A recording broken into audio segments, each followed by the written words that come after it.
பேராசிரியர் சக்தி சரவணன் ஐயா அவர்களை இனிதே வரவேற்று சிந்தனை வழங்குமாறு அன்போடு கேட்டுக்கொள்கிறோம். வாழ்க வளமுடன். வாழ்க வையகம், வாழ்க வையகம், வாழ்க வளமுடன். குரு வாழ்க, குருவே துணை.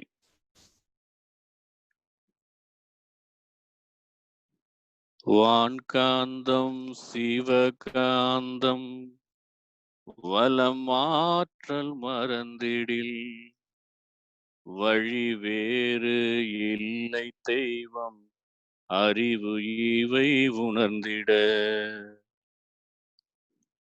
வான்காந்தம் சிவகாந்தம் வலம் ஆற்றல் மறந்திடில் வழி வேறு இல்லை தெய்வம் அறிவு இவை உணர்ந்திட.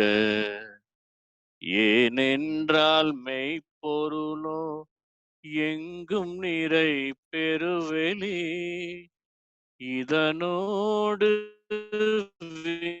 சுழலின் அலையினைந்து உறைந்திட. வான்காந்தம் சிவகாந்தம் வலம் ஆற்றல் மறந்திடில் வழி வேறு இல்லை தெய்வம் அறிவு இவை உணர்ந்திட. ஆன்மாவாய் ஆளும் சிவகாந்தமாகும் உடலினில் ஐயம் இல்லை விண் உயிராம் இயல்பு சுழல் அலையதாம். ஆன்மாவாய் ஆளும் சிவகாந்தமாகும் உடலினில் ஐயம் இல்லை விண் உயிராம் இயல்பு சுழல் அலையதாம். மேன்மையோடு உயிர் மையத்து அமைந்த வெளி அறிவது. மேன்மையோடு உயிர் மையத்து அமைந்த வெளி அறிவது மிக வியக்கத்தக்க அதன் படற்கை நிலை மனமதே. வான்காந்தம் சிவகாந்தம் வலம் ஆற்றல் மறந்திடில் வழி வேறு இல்லை தெய்வம் அறிவு இவை உணர்ந்திட. ஏனென்றால் மெய்ப்பொருளோ எங்கும் நிறை பெருவெளி இதனோடு விண் சுழலின் அலையினைந்து உறைந்திட. வான்காந்தம் சிவகாந்தம் வலம் மாற்றம் அறிந்திடில் வழி வேறு இல்லை தெய்வம் அறிவு இவை உணர்ந்திட. வித்தை என்றால் பிரம்ம வித்தை உயர்வதாகும். வேதாந்தம் பேசுவதால் கிட்டிடாது. அத்துவிதமாகி அவன் எங்குமாகி அணுமுதலாய் அண்டங்களாகி தாங்கும் சுத்தவெளி சூனியமே நிறைந்த தன்மை சூட்சுமமாய் அனுபவமாய் அறிந்து நிற்கும். தத்துவத்தின் முடிவான தானேயான தனையறிந்த வித்தையது தர்க்கம் வேண்டாம். அன்பர்களே, இருபால் மெய்யுணர்வாளர்களே, இந்த இனியதொரு மாலை வேளையிலே சித்தர்களுடைய பரம்பரையிலே வாழையடி வாழையாக வந்த நம் அருட்தந்தை அவர்களை, அவர்களுடைய அறிவையும் ஆன்ம சக்தியையும் என்னுடைய அறிவோடு இணைத்துக் கொண்டு காந்த தத்துவம் என்பதை ஒரு அறிமுகமாக எவ்வளவு காலத்திலே ஒரு அறிமுக உரையாக இன்று நாம் சிந்திக்க இருக்கிறோம். இயற்கை என்பது தமிழிலே இருக்கிற ஒரு மிக உயர்ந்த கலைச்சொல். அதிலே தோற்றம், நிகழ்வுகள், மாற்றம், முடிவு இவைகள் எல்லாவற்றையும் உள்ளடக்கி இருக்கிற சொல் இயற்கை. ஆக காணுகின்ற நிகழ்வுகளுக்கும் தோற்றங்களுக்கும் அவற்றினுடைய மறைவுகளை எல்லாம் இயற்கை என்று சொல்லக்கூடிய ஒரு பேராதார சக்தி அதனுடைய இயக்கத்தில நிகழ்வுகளில பொதிந்திருக்கிற அறங்கள், அதனுடைய நியதிகள், அவைகளை உணர்ந்து ஓதாமல் அதிலே இயைந்து ஒழுகி வாழ்ந்து அதை வெளிப்படுத்தியதுதான் உணர்ந்தவர்கள் உணராதவனுக்கு விளக்கி காட்டியது தத்துவம். அகம் பிரம்மாஸ்மி தத்துவமசி என்று சொல்லுவோம். தத்துவம் என்று சொன்னால் தான் அதுவாதல். யத்பாவம் தத்பவதி. நீ எதை நினைக்கிறாயோ அதுவாக ஆகிறாய் என்பது உபனிஷத்துக்கு. ஆக மனிதன் இயற்கையை நோக்குகிற பொழுது அதனுடைய இயற்கையில் பொதிந்திருக்கிற அறங்களை உணர்ந்து அந்த அறங்களை எந்த வகையிலும் முரணாகாது, பிறழாது, அதிலே ஒழுகி வாழ்ந்தால் இன்பமாக வாழலாம் என்பதை ஓரளவு நாகரிகம் வளரத் துவங்கிய காலத்துல மனிதன் உணர்ந்து கொண்டிருந்தான். ஆனால் இன்ப துன்பம் என்பது மாறி மாறி நிகழ்கிற பொழுது மனிதனுக்கு அறிவிலே விழிப்பு உண்டாகி இந்த பிரபஞ்சத்துல நிரந்தரமான இன்பம் என்ற ஒன்று இருக்கிறதா என்று தன்னுடைய அறிவு கொண்டு துழாவ ஆரம்பித்தார். அப்படி நிரந்தரமாக அறிவு ஒரு இன்பம் என்றைக்கும் இன்பமாய் என்று சொன்னால் நேற்று எதுவாக இருந்ததோ இன்றைக்கு எதுவாக இருக்கிறதோ நாளைக்கு எதுவாக இருக்குமோ, what was the same yesterday, what is the same today and what would be the same tomorrow, that remains universal truth. ஆக நேற்றைக்கு எது இன்பமாக இருந்ததோ இன்றைக்கும் எது இன்பமாக இருக்கிறதோ நாளைக்கும் எது இன்பமாக இருக்குமோ, அதை தாய்மான சுவாமிகள் பேசுகிற பொழுது என்றைக்கும் இன்பமாய் உள்ளது எது, மேல் கங்குள் பகல் அறநின்ற எல்லை உளது எது, அது கருத்திற்கு இசைந்தது அதுவே, கண்டனவெல்லாம் மோன உருவெளியதாக கருதி அஞ்சலி செய்வோம். அப்படி எந்த ஒன்றை உணர்ந்து கொண்டு விட்டால் இந்த என்றைக்கும் இன்பம் என்று சொல்லக்கூடிய பிளிஸ், சச்சிதானந்தம், பேரின்பம், இதை தொட முடியும் என்பதை அறிவாலே உணர்ந்து கொண்டு இந்த பேரியக்க மண்டலத்தை பற்றிய அறிவை பெற்றுக்கொண்டு மனிதன் தன்னையே முழுமையாக இயற்கையிலே கரைத்து கொண்டு அந்த இயற்கையிலே கரைத்து கொண்டு இப்படித்தான் இயற்கையினுடைய பரிணாமம் விளங்குகிறது என்பதை உணர்ந்து உணராதவனுக்கு வாய்மொழியாக சொன்னது வேதங்கள், வேதாந்தம். அதை விளங்கிக் கொள்ள முடியாத பொழுது உவமை கொண்டு ஒரு எளிமைப்படுத்தி மனிதனுக்கு உபதேசிக்கப்பட்டது உபனிஷத்துக்கள். அந்த உபனிஷத்துக்களும் விளக்கி கொள்ள முடியாத பொழுது அவைகளை இன்னும் எளிமையாக்கி கதைகள் சொல்லி அந்த கதைகளுக்குள்ளே ஒரு பாத்திரங்கள், அதை கதாபாத்திரங்களை வைத்து அதற்குள்ளே ஒவ்வொரு தத்துவத்தையும் புகுத்தி அதற்குள்ளே அவர்களை விளக்கி காட்டியது இதிகாசங்கள், காப்பியங்கள், புராணங்கள். அதன் பிறகு அதனுடைய மையமாக இவன் விளங்கி அறம் ஒழுகி வாழ வேண்டும் என்று அந்த மிகப்பெரிய ஞானப்பால் என்று சொல்லக்கூடிய பாலினுடைய மையமாக அறத்தை மட்டும் எடுத்து அதை நீதி நூலாக வழங்கியது. அவைகளை திருக்குறள் வழியாக தெய்வ புலவனும் அதே போல பகவத்கீதை வழியாக வியாச முனிவரும் அறநூல்களாக கொடுத்தார்கள். ஆக உணர்ந்தவன் உணராதவனுக்கு உணர்ந்து கொள்ளுவதற்காக விளக்கி சொன்னது தத்துவம்.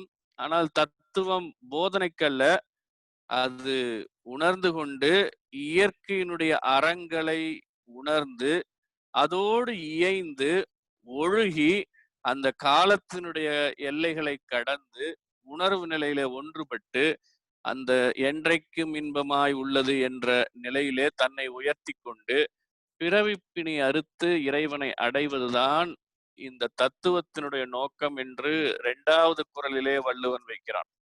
கற்றதனால் ஆய பயன் என்கொள் வாளறிவன் நற்றாள் தொழாரெனின். படிக்கிறதுனால, படித்த வேதாந்தத்தினால என்னடா பயன் என்று கேட்கிற பொழுது வள்ளுவன் சொல்லுகிறான், கல்வியினுடைய பயன், முடிவு பயன் என்ன என்று நம்மை கேள்வி கேட்கிறார்.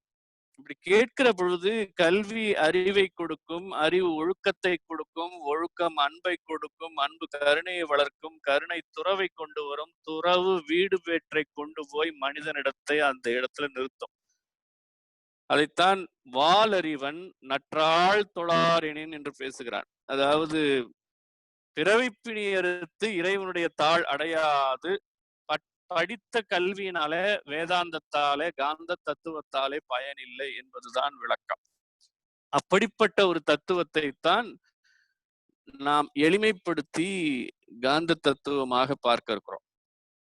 அது மனிதனுக்கு இயற்கை வழங்கிய ஒரு காலமாக அவதார புருஷர்கள், அது இயற்கையினுடைய அமைப்பிலேயே அவர்களை எல்லாம் எளிமையானவர்களாக, உண்மை எப்பொழுதும் எளிமையானது, அப்படி எளிமைப்படுத்தி கொண்டு உணர்வதுதான் அகம் பிரம்மாஸ்மி தத்துவமசி, தான் அதுவாக இருக்கிறோம் என்கின்ற நிலையில தத்துவத்தின் முடிவான அத்துவிதமாகி அவன் எங்குமாகி அணுமுதலாய் அண்டங்களாகி தாங்கும் சுத்தவெளி சூனியமே நிறைந்த தன்மை சூட்சுமமாய் அனுபவமாய் அறிந்து நிற்கும். அது சூட்சுமமாக இருக்கிறது, அறிந்து நிற்கிறது. தத்துவத்தின் முடிவான எந்த தத்துவமாக இருந்தாலும் சரி, அது வேதாந்தமாக இருந்தாலும் சரி, அல்லது பதி பசு பாசம் என்பதன் மூலமாக உடல் மூலமாக உயிரை உணர்ந்து உயிர் மூலமாக பரத்திலே இணைகிற சித்தாந்தமாக இருந்தாலும் சரி, தத்துவத்தின் முடிவான தானேயான தனையறிந்த வித்தையது தர்க்கம் வேண்டாம். அந்த உண்மையை நாம் விவாதத்திலோ தர்க்கத்திலோ விளங்கி கொள்ள முடியாது.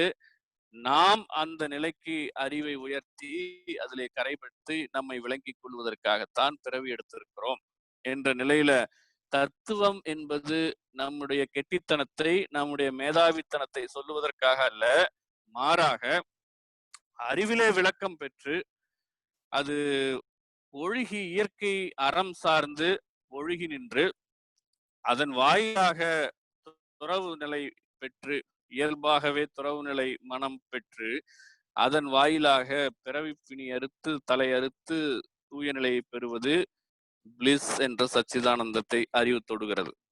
இந்த ஒரு பேருக்காகத்தான் நாம் சிந்திக்க இருக்கிறோம். அப்படி அந்த நிலையில சிந்திக்கிற பொழுது நாம் இந்த பிரபஞ்சத்தை பார்க்கிறோம், கோடான கோடி அண்டங்களை பார்க்கிறோம். கண்களை மூடி நீங்க பாருங்க, நாம் நவக்கோள்களை பார்க்கிறோம், சூரியன்களை பார்க்கிறோம், அதற்கு மேலாக இயங்குகிற, ரொம்ப பக்கமாக இயங்குகிற கான்ஸ்டலேஷன் என்கின்ற ராசிகள், 12 ராசிகள், அதோடு இன்னும் கொஞ்சம் மேல போறோம், 27 நட்சத்திரங்கள், அதையும் தாண்டி போகிறோம், அதற்கு மேலாக இருக்கிற நட்சத்திர மண்டலம், அதற்கு மேலாக விரிகிறோம், அது மகாகாச வெளி என்று சொல்லப்படுகிற பேரியக்க வெளி. அப்போ இந்த பெரியக்க வெளியில இருக்கக்கூடிய எல்லா பொருட்களும், எல்லா அண்டங்களையும் பார்க்கிறோம். இதுல இந்த பொருள்கள்ல பார்க்கிற பொழுது எல்லா பொருள்களும் தன்னைத்தானே சுற்றி சுழன்று கொண்டிருக்கிறது என்பதை பார்க்கிறோம். அப்படி சுற்றி சுழன்று கொண்டிருப்பது மட்டுமல்ல, ஏதோ ஒரு பொருளை மையம் வைத்தும் சுழன்று கொண்டிருக்கிறது என்பதை பார்க்கிறோம். அப்போ மனிதன் ஆச்சரியப்பட்டான். அவனை போல நாமக்கல் கவிஞர் ராமலிங்கமும் ஆச்சரியப்பட்டார். சூரியன் வருவது யாராலே, சந்திரன் தெரிவதும் எவராலே, காரிரு வானில் மின்மினி போல் கண்ணில் படுவன அவை என்ன, யார் இதற்கெல்லாம் அறிந்திட வேண்டாமோ என்று அவன் தனக்குத்தானே வியந்து கொள்ளுகிறான். அப்போ எப்படி இந்த பிரபஞ்சத்துல எல்லா கோள்களும் தன்னைத்தானே சுற்றி சுழன்று கொண்டிருக்கிறது, ஏதோ ஒரு பொருளை இடம் நகர்ந்து கொண்டே ஏதோ ஒன்றை மையம் வைத்து சுற்றி சுழன்று வந்து கொண்டிருக்கிறது.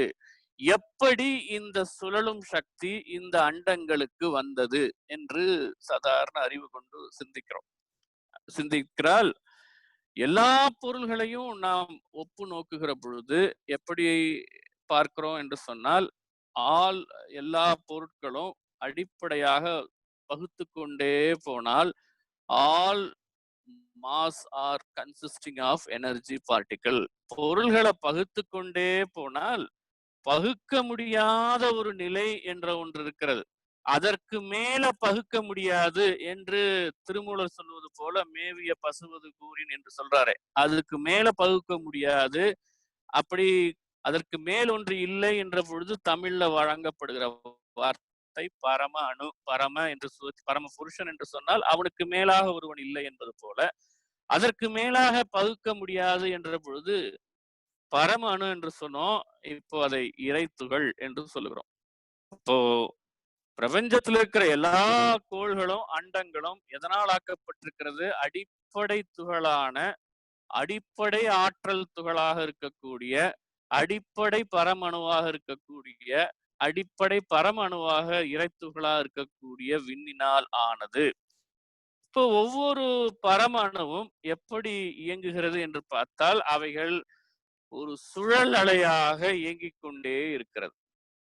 அப்போ ஒவ்வொரு இறைத்துகளும் எப்படி இருக்கிறது? சுழலாக தற்சுழற்சியாக சுழன்று கொண்டே இருக்கிறது. அது ஒரு சுழல்கிற பொழுது அந்த சுழற்சியில ஒரு நியதி இருக்கிறது, ஒரு தன்மை இருக்கிறது, ஒரு துல்லியம் இருக்கிறது, ஒரு ஒழுங்கு இருக்கிறது. அப்போ ஒவ்வொரு பரமாணுவிலும் ஒரு தன்மை, ஒரு துல்லியம், ஒரு ஒழுங்கு, பேட்டர்ன், ப்ரிசிஷன், ரெகுலாரிட்டி என்பதை பார்க்க முடிகிறது. ஏன் பல பரமாணுக்கள் சேர்ந்து இயங்குகிற பொழுது அது அதனுடைய நிலையில வேகத்துல வலுவாது எந்த ஆர்பிட்ல அவைகளுக்குள்ளாக சுழல வேண்டுமோ அந்த நிலையில சுழன்று வருகிறது என்று பார்க்கிற பொழுது ஒவ்வொரு பரமாணுவிலும் அந்த வேகம் இருக்கிறது, சுழற்சி இருக்கிறது. இப்ப நாம் அறிவு கண் கொண்டு பார்ப்போம். ஒவ்வொரு இறைத்துகளிலும் அந்த சுழலும் வேகம் இல்லையானால், ஒவ்வொரு இறைத்துகளிலும் அந்த சுழலும் நியதி இல்லையானால், இவ்வளவு பெரிய அண்டம் சுழலுமா? எல்லா பரமாணுக்களும் சேர்ந்து கொத்தாக இயங்கிக் கொண்டிருக்கிற இவ்வளவு பெரிய அண்டம் சுழலுமா? சுழலாது. பரம அணுக்கள் பல கோடி பண்பாய் கூடி ஒரு கூத்து கரம் கோர்த்தாடும் நாடகத்தோர் கட்டம் எந்த தோற்றமுமாம். இப்ப பரமாணுக்கள் பல கோடி பண்பாய் கூடி ஒரு கூத்து, அவைகளெல்லாம் கரம் கோர்த்து நாடகத்தோர் இப்போ வெளியில பார்க்கிற பொழுது பருப்பொருள்களாக மாஸ் என்ற முறையில கோள்களாக அண்டங்களாக இருக்கிறது. அப்போ ஒவ்வொரு இறைத்துகளிலும் அந்த இயங்கும் நியதி இருப்பதனால இவ்வளவு பெரிய அண்டம் பூமியை எடுத்துக்கொண்டால் 365 நாட்கள்ல ஒரு வினாடி கூட தவறாத சுழன்று நீள்வட்ட பாதையில தன்னைத்தானே 26,000 மைல் வேகத்துல 1,60,000 மைல் வேகத்துல முன்னோக்கி இந்த சூரியனை சுற்றி சுழன்று வந்து கொண்டே இருக்கிறது. அதே போல ஒவ்வொரு கோள்களிலும் அந்த இயங்கும் நியதி இருக்கிறது. என்றைக்காவது ஒரு கோள் இன்னொரு கோள்ல போய் இடிக்குதா இல்ல தள்ளி போகுதா என்றால் இல்லை. அவ்வளவு ஒரு நியதியோடும் அவ்வளோ ஒரு தன்மையோடும் அவ்வளோ ஒரு ரெகுலாரிட்டி, கொஞ்சம் கூட ஒரு வினாடியோ ஒரு மில்லி செகண்ட் என்று தவறாமல் அவைகள் செல்லுகின்றன. தவறினால் என்ன ஆகும் என்று கேட்டீங்கன்னா, நீர் என்பது நிலத்தை மூடிடும். அதனாலதான் அது அதனுடைய வேகத்துல அது இப்ப விளக்குவதற்கு நேரம் இல்லை. இருந்தாலும் அது அந்த நீள்வட்ட பாதையில எலிப்ஸ் என்ற நிலையில அந்த தன்னைத்தானே சுழன்று கொண்டு சூரியனை மையம் வைத்து சுழல்கிறது. நம்முடைய சூரியனும் பிரபஞ்சத்துல ஒரு சூரியனை மையம் வைத்து சுழல்கிறது. அப்போ ஒவ்வொரு பொருளிலும் சுழற்சி இயக்கம் எப்படி வந்தது? அடிப்படையான இறைத்துகளினால் வந்தது. அப்போ இந்த பிரபஞ்சத்துல நாம் காணுகிற எல்லா பொருட்களும் எல்லா அண்ட சராசரங்களும் அடிப்படையாக ஆனது இறைத்துகளால் ஆனது. அப்ப அந்த இறைத்துகளும் எப்படி இருக்கிறது என்று பார்த்தால் அது அலையாக இருக்கிறது, அதிவேகத்தில சுழல் அலையாக இருக்கிறது. அந்த சுழல் அலைய நம்முடைய அறிவால கழித்து விட்டோம் என்று பார்த்தால், இப்போ எந்த பொருள் சுழன்றாலும் சுழல்கிற ஒரு பொருளினுடைய வேகம் மையத்தை நோக்கி வர வர வர வர அதனுடைய வேகம் குறைந்து கொண்டே வரும். அதுல சாமி சொல்லுகிற சாமியம், where there is a middle point in the center where there is no motion at all. மையத்துல ஒரு இடம் இருக்கிறது, அங்கு இயங்காத இடமும் இருக்கிறது. அப்போ எந்த அலை பொருள் இயங்கிக் கொண்டிருந்தாலும் அப்ப அந்த அலையினுடைய வேகத்தை அறிவால கழித்து விட்டால் அது இயக்கமற்றதாக ஆகிவிடுகிறது. வெளியாக, சுத்த வெளியாக, இறை வெளியாக மாறி போகிறது. ஆக இப்பிரபஞ்சத்தை நீங்க பார்க்கிற பொழுது, ஒன்று இயங்கிக் கொண்டிருக்கக்கூடிய சுழல் அலை, இறைத்துகள், இன்னொன்று வெளி என்ற நிலையில இறைவெளி.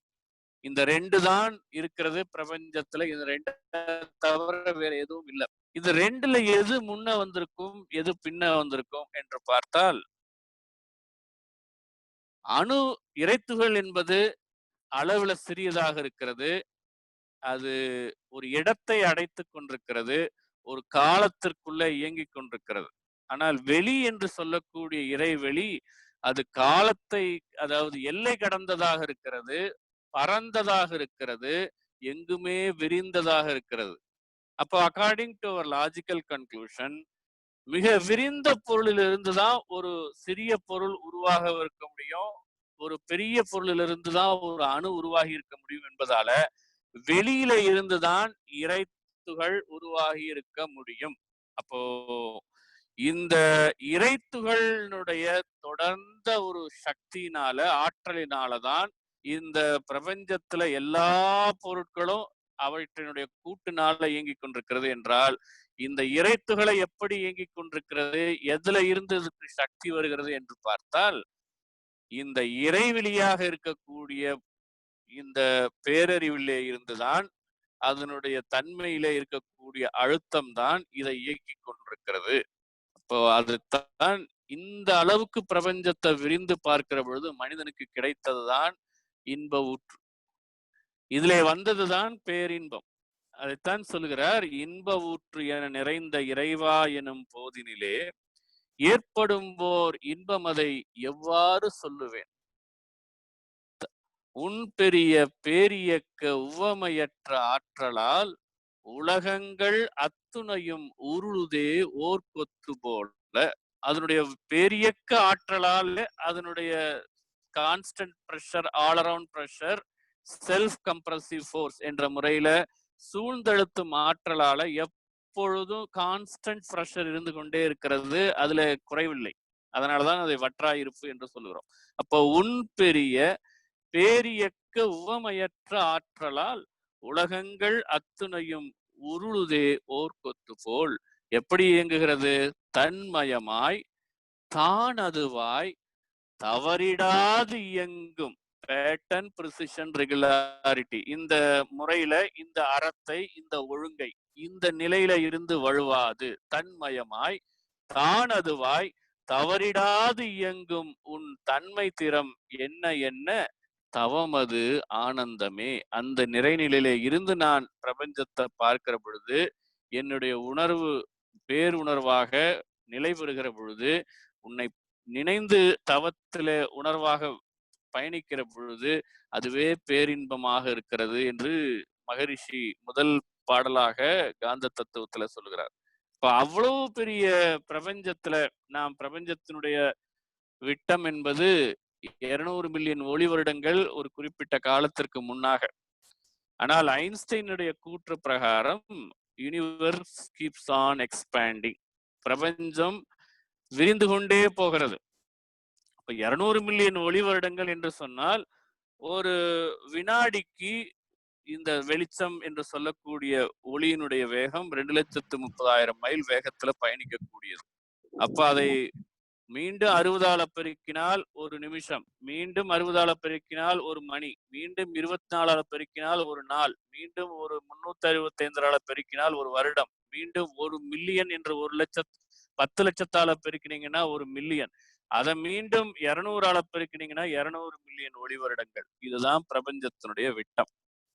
இவ்வளவு பெரிய பிரபஞ்சத்தை இயக்குகிற அதே ஆற்றல் தான் இதே பிரபஞ்சத்தில் இருக்கக்கூடிய பூமியையும் இயக்கி கொண்டிருக்கிறது. பூமியில இருக்கக்கூடிய எல்லா பொருட்களையும் உயிரினங்களையும் இயக்கி கொண்டிருக்கிறது. அப்போ என்ன பார்க்கிறோம் பிரபஞ்சத்துல? ஒன்று அணு, இன்னொன்று வெளி. இந்த இறைத்துகளும் இயங்கிக் கொண்டிருக்கிற பொழுது அந்த தொடர்ந்து ஒரு இறைத்துகளும் சுற்றிலும் இருக்கக்கூடிய வெளி அழுத்தி கொண்டிருப்பதனால தொடர்ந்து தற்சுழலாக இயங்குகிறது. தற்சுழலாக இயங்குகிற பொழுது அதிலே இருந்து ஒரு விரிவு அலை அதிலே இருந்து வெளியேறுகிறது. எப்படி ஒரு மெழுகுவர்த்தியை ஏற்றி வைங்க, மெழுகுவர்த்தியை ஏற்றி வைக்கிற பொழுது மெழுகுவர்த்தியினுடைய பிம்பம், அதனுடைய சுடற்பகுதி உங்களுக்கு ஒன்று இருக்கும், அதுவும் வெளிச்சம்தான். ஆனால் அந்த சுடற்பகுதியாக இருக்கிற வெளிச்சத்துல இருந்து அந்த அறை முழுவதும் ஒரு வெளிச்சம் பரவுது பாருங்க. அந்த அறை முழுவதும் பரவுற வெளிச்சம்தான் விரிவு அலை. அப்ப சுழல் அலை என்ற ஒன்று வெளியேறிக்கொண்டே இருக்கும். அப்போ ஒவ்வொரு இறைத்துகளும் எவ்வளவு அழுத்தம் இருக்கும் என்று நீங்க கணக்கிட்டீங்கன்னா, இறைவெளியாக இருக்கிற சுத்த வெளியில என்ன அழுத்தம் இருக்கிறதோ அத்தனையும் அந்த அணுவிலே இருக்கிறது. இப்ப ஒவ்வொரு அணுவிலும் எவ்வளவு அழுத்தம், இறைவெளியினுடைய அழுத்தம் எவ்வளவு, இன்ஃபனைட். அதே போல இறை துகள் என்ன அழுத்தம், அதனுடைய அளவு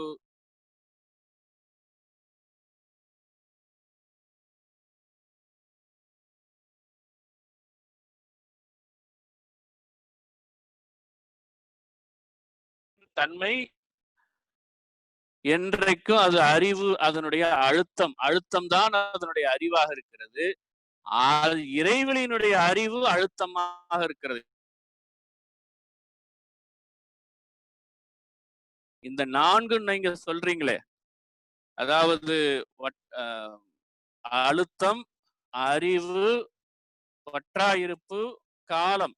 இத நம் அறிவுக்கு, லாஜிக்கல் மைண்டுக்காக நாம் கிரகிப்பதற்காக சொல்றமே தவிர, இந்த 4ம் தனித்தனியானவையாக இறைவன் இல்ல. எல்லாமே ஒரே குணம்தான். அந்த ஒரு குணமும் இறைவனுக்கு நிர்குணத்தான் என்று பெயர் வேதங்கள்ல சொல்லப்படுகிறது. அப்போ நம் அறிவுக்கு விளக்கம் பெறுவதற்காக மகரிஷி அதை பிரித்து காண்பிக்கிறாரே தவிர, உணர்ந்த பிறகு பிரபஞ்சத்தில் இருக்கக்கூடிய இயக்கங்களை ஒத்து ஒத்து பார்த்து அதனுடைய குணங்களை விளக்க வருகிறாரே தவிர, உண்மையாக பார்த்தால் அதற்கு ஒரே குணம்தான். ஆல் ஆர் இன்செப்பரபிள் குவாலிட்டி என்று சொல்லுகிறோம். அழுத்தம் இறைவனுடைய அறிவாக, இறைவனுடைய அறிவு அழுத்தமாக. அது எந்த அழுத்தம் எப்பொழுதும் குறைவில்லாததாக, அந்த குறைவில்லாததான் அதுல இருந்து எழுச்சி பெற்றது. அது எப்பொழுதும் நீடித்து கொண்டே இருக்கிறது என்பதை பிரம்மசூத்திரத்திலேயே அந்த காலத்துல சொல்லுகிறார்கள். ஓம் பிரம்ம முதஷ்யத்தே. அது பிரம்மத்தில இருந்து பிரம்மம் எழுச்சி பெற்ற பிறகும் பிரம்மம் பிரம்மமாகவே இருக்கிறது என்று சூத்திரம் வருகிறது. அப்போ ஓம் பூர்ணமித பூர்ணமிதம் பூர்ணஸ்ய பூர்ண முதஷ்யத்தே என்று சூத்திரம் பேசுகிறது. அப்போ பூரணத்திலிருந்து பூரணம் எழுச்சி பெற்றது. பூரணத்திலிருந்து பூரணம் எழுச்சி பெற்ற பிறகும் பூரணம் குறைவுபடாமல் முழுமையாக ஆற்றலோடவே இருக்கிறது. இதைத்தான் நீங்க வற்றாயிருப்பு என்று சொல்றீங்க. அந்த வற்றாயிருப்பு என்பதும் ஒரு நியதிக்குள்ள இருப்பதனால அது இயங்க துவங்குகிற காலம், அதாவது ஒரு இறைத்துகள் இயங்க துவங்குகிற காலம், அது மீண்டும் வெளியில கலக்கிற வரைக்கும் இருக்கக்கூடிய இடைவெளியத்தான் காலம். இந்த 4 தன்மைகளும் இருந்தாலும் கூட நீங்க அதன் பிறகு இயல்பூக்கம், பரிணாமம், கூர்தலறம் என்று சொல்லக்கூடிய காஸ் அண்ட் எஃபெக்ட் என்ற தன்மைகளை கொடுத்தாலும் கூட இது நம் அறிவிற்கு விளங்கிக் கொள்வதற்கான தவிர எல்லாமே அவற்றில் ஒரே குணமாக தான் இருக்கிறது. அதுவும் நிர்குணமாகத்தான் இருக்கிறது. இப்ப இப்படி விண் என்ற நிலையில இறைத்துகள் இறைவெளியே தன் இருக்க சூழ்ந்தழுத்தும் ஆற்றல் என்று நம்ம பிரம்ம ஞானம் கவியில பாடுறோமே, எப்படி நீங்க ஒரு துண்டு இரும்பு நல்ல ஒரு ஈரத்துண்டை முறுக்கிக்கிட்டே இருந்தீங்கன்னா உங்களுக்கு துணி புழியறது போது தெரியும். அது புழியிற பொழுது ஒரு இடத்துல முடிச்சு விழும். அந்த முடிச்சு அப்படியே சுழலும் நீங்க மறுபடியும் முறுக்குனீங்கன்னா. அதே போலத்தான் சுற்றிலும் இருக்கக்கூடிய அழுத்தம், பேரழுத்தம், அதனுடைய இன்ஃபனைட் ஃபோர்ஸ் அது என்னவாகிறது? ஒரு துண்டுபட்ட நிலையில, எழுச்சி பெற்ற நிலையில தன்னைத்தானே ஆகாசம், சுழலுமலை, இயங்கும் பிரம்மம் என்று சுவாமி அலை இயக்கத்துல சொல்றாங்க. அப்ப அந்த சுழலும் அலைதான் அதை முதல் நிலையில, இறைநிலையில நாம் வேதான் என்று சொல்லுகிறோம். அதுதான் அதுல இருந்து சுழற்சியில இருந்து எப்படி ஒரு மெழுகுவர்த்தியிலிருந்து அறை முழுவதும் வெளிச்சம் போகிறதோ அது விரிவலையாக போகிறது. அந்த விரிவு அலை இதனுடைய நிழல்வின்னாக வெளியேறுகிறது. அப்ப என்ன அர்த்தம்? இறைவெளியினுடைய மொத்த அழுத்தம் அடிப்படை இறைத்துகள்ல உங்களுக்கு வேதான்ல இருக்கிறது, சுழலலையில இருக்கிறது. ஆனால் அதுல இருந்து வெளியேறுகிற யோகான் என்று சொல்லக்கூடிய விரிவு அலை அது நிழல் விண்களாக இதனுடைய அழுத்தத்தை விட குறைவாக இருக்கும். அதனால் அது என்னவாகிறது? சீக்கிரமே சுத்த வெளியில கரைந்து போகிறது. அப்படி நிழல்விண்கள் சுத்த வெளியில கரைகின்ற ஒரு நிகழ்ச்சியைத்தான் காந்தம் என்று சொல்லுகிறோம். அப்ப பிரபஞ்சம் முழுவதும் மகாகாச வெளியில அல்லது பூதாகாச வெளியில முழுவதும் என்ன இருக்கும்? விரிவு அலைகள் தான் இருக்கும். அப்ப விரிவு அலைகள் தான் பிரபஞ்சம் முழுவதும் விரிந்திருக்கிறது என்பதைத்தான் மேக்னெட், அதை மெகா நெட் என்று சொல்லுகிறோம். மெகா நெட்னா பெரிய வலை. அப்ப பிரபஞ்சம் முழுவதும் ஒரு பெரிய வலை என்னவாக இருக்கிறது? பிரணவ சக்தியாக இருக்கிறது என்று சொல்லுகிறார்கள். அப்போ இருப்பு நிலை அது சிவமாகவும், எழுச்சி பெற்ற நிலை அது சக்தியாகவும், அதுல இருந்து மறுபடியும் துண்டுபட்ட நிலை அது விரிவலையாக வருகிற பொழுது காந்தமாக இருக்கிறது என்பதை உணர்ந்தவர்கள் தான் இது இறைவெளிதான் சக்தியாக இருந்த பொழுது என்ற பொழுது அதை அர்த்தநாரி என்று சொன்னார்கள். சிவத்தில இருந்து சக்தி எழுச்சி பெற்றது, சக்தி இறைத்துகள் எழுச்சி பெற்றது. அப்ப இறைத்துகள் வேறா, பிரம்மம் வேறா என்றால் ரெண்டு ஒன்றுதான். அதைத்தான் ஆகாசம், சுழலுமலை, இயங்கும் பிரம்மம் என்று சொல்லுகிறோம். இது வேறு அல்ல, அது வேறு அல்ல. ரெண்டுமே இதனுடைய அழுத்தமே அதிலே அலையாக இருக்கிறது. அதனுடைய அலை என்பது இறைத்துகளுடைய இறைவெளியினுடைய எழுச்சி பெற்ற நிலை. சிவமின்றி சக்தி இல்லை, சக்தியின்றி சிவம் இல்லை. காந்தம் சிவம் சக்தியாம், கருத்தில் அர்த்த நாரியாம், காட்டானாம் அரூபமும், காணுகின்ற உருவமும், காந்த ஆற்றல் என்றுணர்ந்தோர் 8 என்றனர், கடவுள் உயிர் சேர்க்கையே காந்தம் என்ற கருத்திலே. அப்ப பிரபஞ்சம் முழுவதும் எது நிறைந்திருக்கிறது? காந்த வெளிதான் நிறைந்திருக்கிறது. அதை வான்காந்தம் அல்லது பிரணவ சக்தி நிரம்பி இருக்கிற மேக்னெட் என்று சொல்லுகிறோம். அப்போ ஒவ்வொரு அணுவும் இறைத்துகளும் தற்சுழல் வேகம் பெற்றது. ஆனால் தற்சுழல் வேகம் பெற்ற இறைத்துகளுடைய மையத்திலும் வெளியிருக்கிறது, சுற்றிலும் வெளியிருக்கிறது. இந்த சூழ்ந்தழுத்தும் அழுத்தத்தால இந்த தற்சுழலாக சுழலக்கூடிய இறைத்துகள் அதனுடைய மையத்தில் இருக்கிற வெளி விரிய விரிய விரிய விரிய வேகம் குறைந்து கொண்டே வரும். அப்படி வேகம் குறைகிற பொழுது பின்னால் உருவான இறைத்துகள் அது அதிக வேகத்தோட இயங்குகிற பொழுது வேகம் அதிகமான இறைத்துகள் வேகம் குறைந்த இறைத்துகளை சுற்றி வருவதைத்தான், 2 அணுக்கள் சேர்ந்து இயங்குவதைத்தான் காற்று, ஹைட்ரஜன் என்று சொல்லுகிறோம். பிரபஞ்ச வெளியில அவைகள் உண்டானது நெபுலா என்று சொல்லக்கூடிய நிலையில உருவானது. அப்ப அந்த ப்ரொபோர்ஷன்ல வருகிற பொழுதுதான் அது 2 ஒரு பர்சன்டேஜ் விகிதாச்சாரம் என்று போட்டு பார்க்கிற பொழுது 99% வெளியாகவும் 1% விண்ணாக இருந்தால் அது விண்ணாக இருக்கக்கூடிய மகாகாசம். 98% வெளியாகவும் 2% விண்ணாக இருந்தால் அது காற்று என்று சொல்றோம். 97 வெளி, 3 அது விண்ணாக இருக்கிற பொழுது அழுத்த காற்று, சூடு என்ற நிலையில நெருப்பு என்று பார்க்கிறோம். அதன் பிறகு அதனுடைய பர்சன்டேஜ் விகிதாச்சாரம் அதிகரிக்கிற பொழுது அதுவே நீராகவும் நிலமாகவும் கெட்டி பொருளாகவும் இருக்கிறது. அப்போ பிருதிவி, அப்பு, தேயு, வாயு, ஆகாசம். அதாவது கெட்டிப்பொருள், நீர்ப்பொருள், அழுத்த காற்று, காற்று, ஃப்ரீ பார்ட்டிகல், விண்துகள். இந்த நிலையில இயங்கிக் கொண்டிருக்கிற பொழுது தனித்த நிலையில அழுத்தமாக இது இந்த புறம் தள்ளினால் அது ஆக்கர்ஷணம், அதாவது இறைத்துகள் சுழன்று கொண்டிருக்கிறது. சுழற்சியில அதிக அழுத்தத்தோடு சுழல்கிறது. அப்ப என்ன செய்யும்? சுற்றிலும் என்ன இருக்கிறது? வெளி இருக்கிறது. இந்த சுழன்று இருக்கிற இறைத்துகள் வெளியே அந்த புறம் தள்ளுகிறது. சூழ்ந்திருக்கிற இறைவெளி அழுத்தத்தால் அதை உள்நோக்கி தள்ளுகிறது. அப்படி உள்நோக்கி தள்ளுகிற பொழுது அதற்கு பெயர் ஆக்கர்ஷணம். இந்த சுழல் அலை வெளிநோக்கி தள்ளினால் அதற்கு பெயர் விரிவலை, வெர்லிங் மோஷன், பிரதிகர்ஷனம். கொல்லும் ஆற்றல், தள்ளும் ஆற்றல், இந்த ரெண்டும் வின் என்ற நிலையில இருப்பதனால அது காந்தம், மேக்னெட்டிக் மோட்டோ ஃபோர்ஸ் என்று MMF என்று சொல்லுகிறோம் விஞ்ஞானத்துல. அதன் பிறகு வின் என்ற நிலையில 2 அணுக்கள் சேர்கிற பொழுது காற்று, அவைகளுக்கு இடையில வருகிற விரிவலை கரைசல்ல வருகிற பொழுது அதுவே நமக்கு ஒளியாக, அதன் பிறகு அழுத்த காற்று என்ற நிலையில ஒளியாக மாறுகிறது. வெளிச்சம் என்ற நிலையில வெளி எச்சம் தான் வெளிச்சம். எப்படி? இதுல இருந்து வெளியேறுகிற, அதாவது ஒரு அழுத்த காற்றுல, நெருப்புல இருந்து வெளியேறுகிற வெளிச்சம் பிரதிபலித்துக் கொண்டே போகிறது. அதே போல இந்த பருப்பொருட்கள் மீண்டும் அணுக்கள் கூடி இயங்குகிற பொழுது அந்த இடத்துல நீர் என்ற இடத்துல அது சுவையாகவும் அது நிலத்துல மனமாகவும் மாறுகிற பொழுது கெமிக்கல் ஆக்ஷன். அந்த நிலையில பார்க்கிற பொழுது ஒரு ஆற்றல் தான் இன்னொரு ஆற்றலாக மாறிக்கொண்டிருக்கிறது என்று விஞ்ஞானம் சொல்லுகிறதே, அந்த சாமியத்தை, தத்துவத்தை இங்கு பார்க்கிறோம். Energy cannot be created, one form of energy can be transformed to another form of energy. வாழ்க வளமுடன். ஒரு 2 நிமிஷம் தான் இருக்குங்கய்யா, முடிச்சிருவீங்களா? நான் நிறைவு செய்திடலாங்கய்யா. சரி. இந்த நிலையில பருப்பொருட்கள் சேர்ந்து இயங்குவதுதான் பிரபஞ்சம்.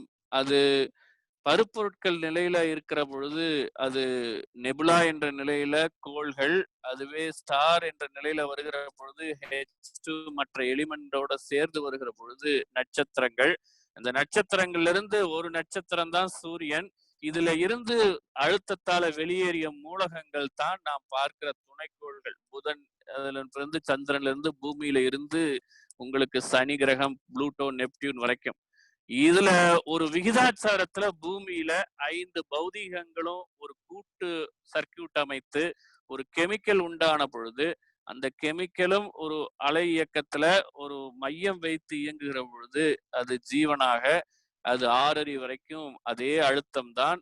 ஒளி, ஒளி, சுவை, மனம் என்பதை உணர்கிற பொழுது ஒவ்வொரு ஜீவன்களாக மனிதனிடத்துல மனமாக வருகிறது. இதைத்தான் பாடல்ல சொன்னோம். வான்காந்தம், சீவகாந்தம், வளமாற்றல் மறந்திடில், வழிவேறு இல்லை தெய்வம் அறிவு இவை உணர்ந்திட, ஏனென்றால் மெய்ப்பொருளோ எங்கும் நிறை பெருவெளி, இதனோடு விண்சுழலின் அலையினைந்து உறைந்திட, வான்காந்தம், சீவகாந்தம், வளமாற்றம் மறந்திடில், வழிவேறு இல்லை தெய்வம் அறிவு இவை உணர்ந்திட என்ற நிலையில பிரபஞ்சத்தினுடைய பொருட்கள் ஒன்று வெளி இறைத்துகள், அதனுடைய கூட்டு பிரபஞ்சம் என்பதை உணர்ந்து கொள்வோம். இந்த நிலையில இந்த அறிமுக உரையை, காந்த தத்துவத்தினுடைய ஒரு சுருக்கத்தை நாம் உங்களுக்கு இந்த நல்ல நேரத்திலே வழங்கியதற்கு இறையருளும் குருவர்களையும் நினைந்து உங்களையும் மனமுவந்து வாழ்த்தி நிறைவு செய்கிறேன். வாழ்க வளமுடன்.